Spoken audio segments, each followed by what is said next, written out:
Pinarangalan ng Apayao Police Provincial Office si Police Chief Master Sergeant Arnold C. Gramaje sa kanyang pagreretiro matapos ang 27 taon, 11 buwan at 17 araw ng paglilingkod sa Philippine National Police.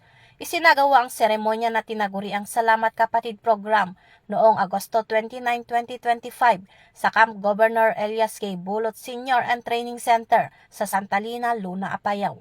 Pinangunahan ni Police Colonel Arnold D. Razote, Provincial Director, ang programa kasama ang command group, staff, kapwa pulis, pamilya at mga kaibigan ng retiradong opisyal.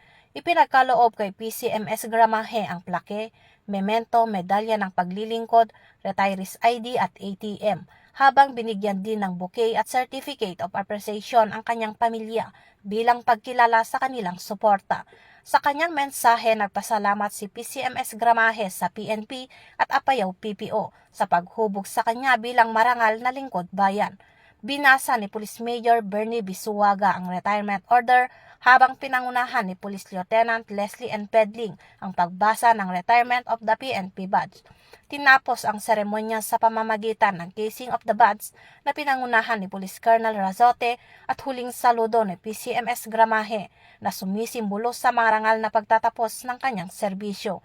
Ang Salamat Kapatid Program ay patunay ng pagpapahalaga ng PNP sa kanilang mga nagreretirong miyembro at sa kanilang mahalagang kontribusyon sa organisasyon at sa komunidad.